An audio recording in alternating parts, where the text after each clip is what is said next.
میں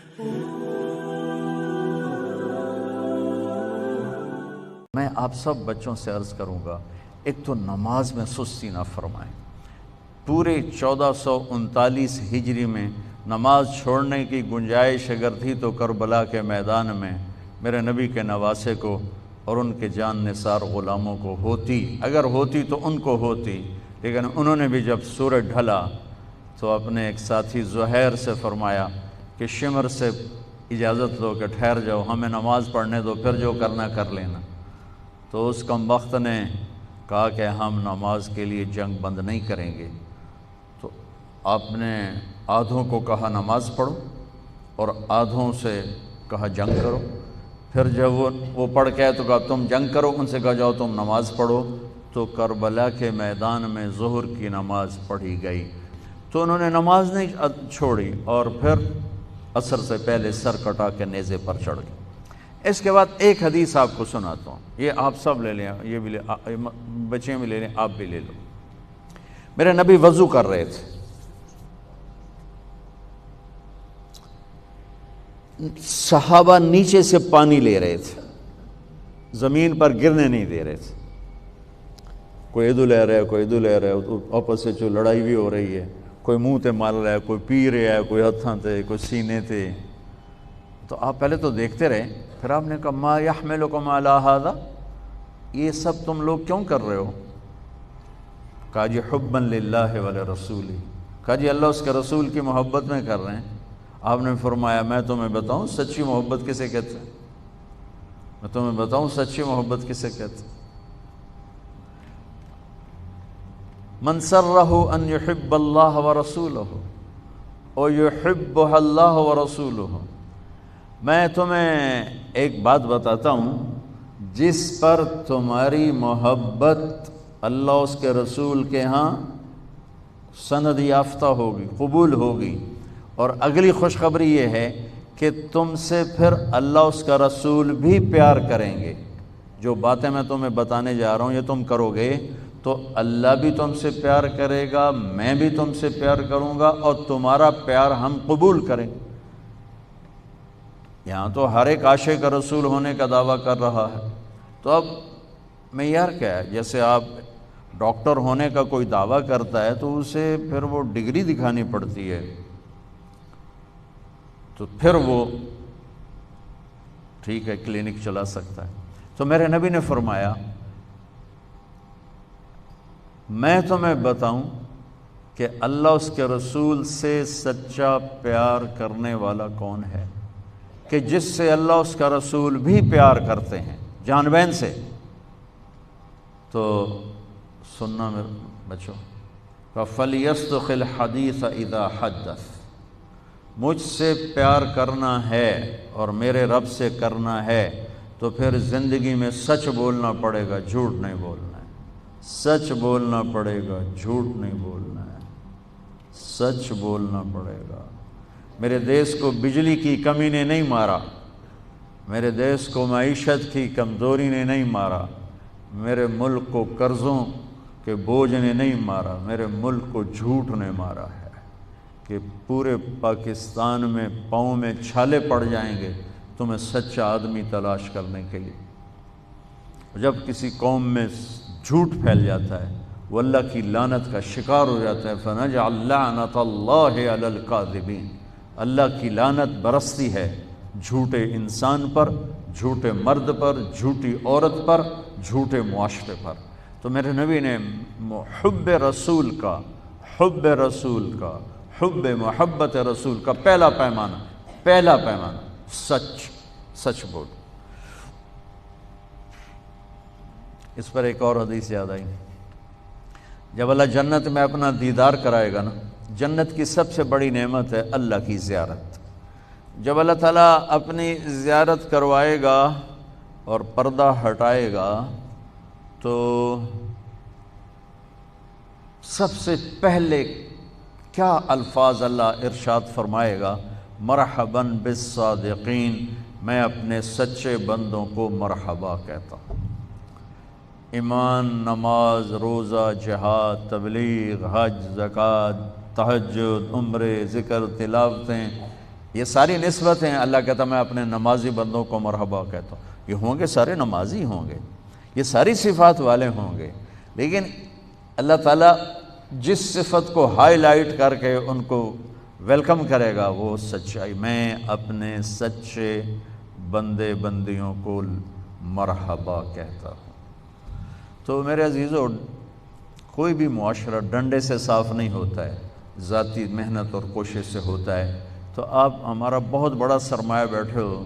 میں 3 باتیں بتانے لگا ہوں, یہ 3 آپ, ایک نماز تو کوئی اس میں عذر قبول نہیں, اس کے بعد 3 باتیں آپ کو بتانے لگا ہوں. فَلْيَصْدِقِ الْحَدِيثَ إِذَا حَدَّثَ, سچ بولے جھوٹ نہ بولے. فَلْيُؤَدِّ الْأَمَانَةَ إِذَا تُؤْمِنَ, کسی کو دھوکہ نہ دے, کسی کو دھوکہ نہ دے. امانت داری سے زندگی گزارے, دیانت داری سے زندگی گزارے, کسی کو دھوکہ نہ دے. میرے نبی نے فرمایا میرا امتی ہر گناہ کر سکتا ہے, 2 نہیں کر سکتا, ایک جھوٹ نہیں بول سکتا, ایک دھوکہ نہیں دے سکتا. جریر بن عبداللہ رضی اللہ تعالی عنہ نے اپنے نوکر سے کہا گھوڑا خرید کے لاؤ. وہ لے کر آئے منڈی سے 300 کا. کہنے لگے جی آپ پیسے دے دیں, میں نے 300 میں سودا کر دیا ہے. تو وہ گھوڑے کو دیکھا تو وہ قیمتی تھا. جریر بن عبداللہ شہزادے تھے, شاہی خاندان کے تھے, یمن کے گھوڑوں کی نسلوں کو جانتے تھے. کہنے لگے میرے بھائی میں تیرے گھوڑے کے 400 کر دوں. کہا جی کر دو. کہا 500 کر دوں. کہا کر دو. کہا 600 کر دوں. کہا کر دو. پھر وہ تھوڑا پریشان ہونے لگا, بھئی کدی خریدار بھی مول ودایا, تو بیچنے والا اوپر کھڑا ہوتا ہے, خریدار نیچے کھڑا ہوتا ہے. یہ تو الٹا کام ہو رہا ہے. خریدار کہہ رہے 500 کر دیں, 600 کر دیں, 700 کر دیں, 800 کر دو. کہ حضور میں تو 300 تو بھی راضی ہوں, تجھے 500 کڑی گل دا بتایا. کبھی اس کو 800 دے دو. وہ تو چھلانگے مارتا چلا گیا. جب وہ نکل گیا تو کہنے لگے, تو ان کے نوکر نے کہا حضرت میں جو 300 میں سودا کر کے لایا تھا تو یہ کس خوشی میں 500 بڑھایا. اور یہ میری گھڑی ہے, میں 100 روپے میں بیچوں, 1000 میں بیچوں, اور آپ گاہک ہیں, آپ 1000 میں لے لیں تو یہ شرعاً جائز ہے. میں نے بہت زیادہ منافع لے لیا, قانون کی پکڑ میں نہیں, چونکہ میں نے کہا جی جتنے لینے, انہوں نے کہا لو, ہو گیا. لیکن ایک ضابطہ اخلاق ہے, ایک ضابطہ قانون, ایک ضابطہ اخلاق ہے. ان کا میں جو 300 میں سودا کر کے آیا تھا تو پھر یہ 500 بڑھا کے کیوں دیے؟ تو وہ فرمانے لگے اس کا گھوڑا 300 کا تھا نہیں, 800 کا تھا, اور میں نے اللہ کے نبی کے ساتھ وعدہ کیا تھا جب تک زندہ رہوں گا کسی کو دھوکہ نہیں دوں گا. سب کی خیر خواہی چاہوں گا, سب کی خیر خواہی چاہوں گا. تو میرے عزیزو, دوسری سے پہلی سچ بولنا, دوسری کسی کو دھوکہ نہ دینا, کسی کو دھوکہ نہ دینا. اچھا اب پھر ایک اور سائڈ سے غور کرو. میرے نبی کی صفات تو اللہ کے سوا کوئی نہیں گن سکتا, ہم تو چند ایک جانتے ہیں. ان تمام صفات میں 2 صفتیں ہائی لائٹ ہوئیں اور آپ کا نام بن گئیں, الصادق الامین, الصادق الامین, سچائی دیانتداری. یہی 2 باتیں میں یہاں کہہ رہا ہوں, سچائی دیانتداری, الصادق الامین, سچ بولنے والے دیانتدار. اور کہلوایا غیر مسلموں سے, کافروں سے کہلوایا سچ بولنے والے دیانتدار. اگر ہمارے دفتروں میں سچائی دیانتداری آ جائے, ہمارے اداروں میں سچائی دیانتداری آ جائے, ہمارے بازاروں میں سچائی دیانتداری آ جائے, میں پوری دنیا پھر کے بتا رہا ہوں, اللہ کی قسم ہمارا ملک جنت کا ٹکڑا ہے. اسے کوئی سازشوں سے نہیں مارا, اسے ہم اپنوں نے مارا. تو ادھر ادھر کی نہ بات کر, یہ بتا کہ قافلہ کیوں لٹا, مجھے رہزنوں سے گلا نہیں, تیری راہبری کا سوال ہے.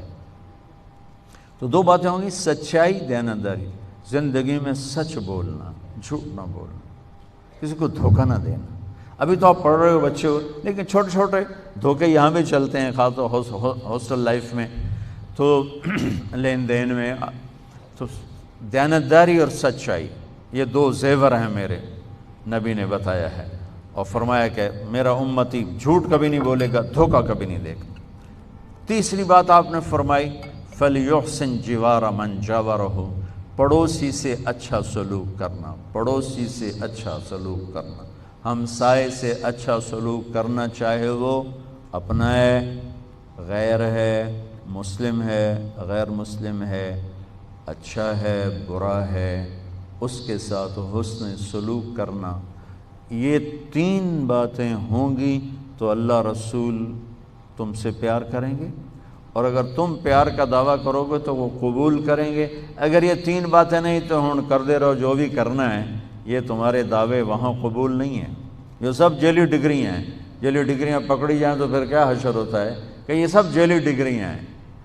جو ڈگری اللہ اس کا رسول دے رہا ہے، سچائی، دیانتداری، حسن سلوک، کسی بھی معاشرے کے زوال میں یہ 2 باتیں بنیادی ہیں، ظلم، جھوٹ اور دھوکہ، جھوٹ اور دھوکہ، ساتھ ظلم کو ملا لو۔ اور کسی بھی معاشرے کی بلندی، کسی فرد مرد کی بلندی کے لیے 3 باتیں، سچائی، دیانتداری اور انصاف، اس کی بلندی کے لیے کافی۔ Subscribe now and press the bell icon. Never miss an update.